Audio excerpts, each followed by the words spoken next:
मेरा नाम दिशा है। मैं 20 साल की हूँ। मैं सीकर में अपने माता पिता के साथ रहती हूँ। 2 महीने पहले मैं अपनी चाची के यहाँ थोड़े दिनों के लिए गई थी। उनका नाम संतोष है। वो जयपुर में रहती हैं।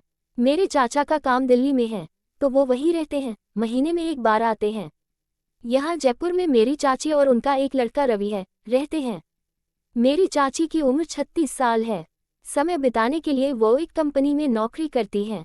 बरसात का मौसम था। रवि अपने स्कूल से पिकनिक पर गोवा जाने वाला था, इसलिए चाची ने की कार से रवि को रेलवे स्टेशन पर छोड़ने गए थे।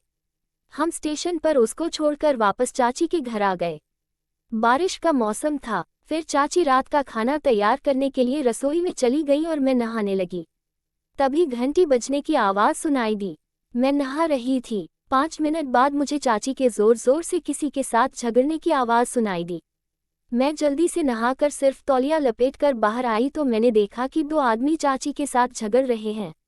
मैंने चाची से पूछा तो उन्होंने बताया ये अनूप और सुरेश हैं, उनकी कंपनी में चपरासी की नौकरी करते हैं। ये लोग कुछ दिन से मेरे साथ बदतमीजी करते हैं और आज मेरे घर तक पहुंच गए हैं। चाची ने अनूप से कहा तू यहाँ से चला जा वरना मैं पुलिस को बुलाऊंगी। अनूप बोला अरे पुलिस क्या कर लेगी, वो सब तो मेरे पहचान के लोग हैं। तूने ऑफिस में हमको बहुत जलील किया है, अब तेरी बारी है। ऐसा कह के उसने मेरी चाची के दोनों हाथ जोर से पकड़े और धक्का दे दिया। चाची जमीन पर गिर पड़ी और चिल्लाई। तब तक सुरेश ने घर का मुख्य द्वार बंद कर दिया। मैं तो सन्न रह गई। मुझे समझ में नहीं आ रहा था कि यह सब क्या हो रहा है। हमारे घर के आसपास भी बगीचा और बड़ी जगह है, इसलिए चिल्लाने पर भी कोई नहीं सुनता। फिर अनूप ने मेरी चाची को फिर से पकड़कर खींच लिया और कमरे में ले गया। वो चिल्लाने लगी। वो बड़ी मजबूत है, फिर भी अनूप के सामने कुछ नहीं कर सकती थी, क्योंकि अनूप बड़ा ही मजबूत आदमी था। फिर सुरेश ने भी मुझे पकड़ लिया और मेरे हाथ मरोड़कर पकड़े रखा। मैं भी दर्द से चिल्लाई।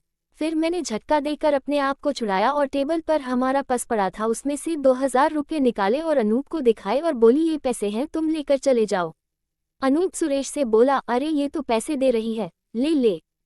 फिर इसकी लेते हैं, पहले इस संतोष की अकड़ उतार दूं।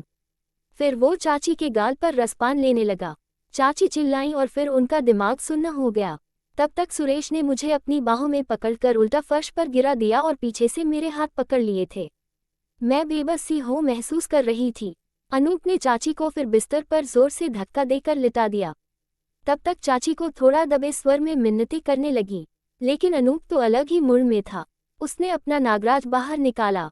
फिर अनूप ने झट से चाची की गुफा को निकाला और अपना नागराज एकदम से बड़ी जोर से आंटी की गुफा में पेल दिया। चाची चीख उठी। फिर वो जोर जोर से देने लगा। चाची का बुरा हाल मुझसे देखा नहीं जा रहा था, लेकिन चाची को अब थोड़ा मजा भी आने लगा था। चीखने चिल्लाने की आवाज़ अब कम हो गई थी। फिर चाची के मुंह से मस्ती भरी आवाज़ निकाली। ये सुनकर मैं चौंक गई कि चाची ये क्या कह रही हैं। फिर चाची के मुंह से सिसकारियां निकलने लगी। अब मुझे भी मज़ा आ रहा था। मेरे मन में इच्छा जागने लगी। मेरी चिड़िया भी गीली होने लगी थी। मैं और सुरेश ये सब बाहर के कमरे से सब देख रहे थे। सुरेश मुझे देख रहा था।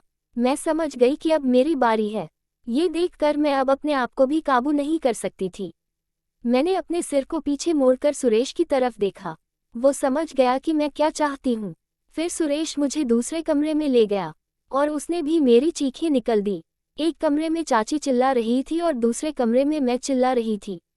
इसके बाद मेरे कमरे में अनूप आ गया और चाची के कमरे में सुरेश चला गया और पूरी रात उन दोनों ने हमारी बदल बदल कर सेवा ली और सुबह चाची ने उन्हें पैसे दिए और रोज आने को कहा। दोस्तों, अगर आपको ये कहानी अच्छी लगी हो तो लाइक जरूर करें और चैनल को सब्सक्राइब जरूर करें।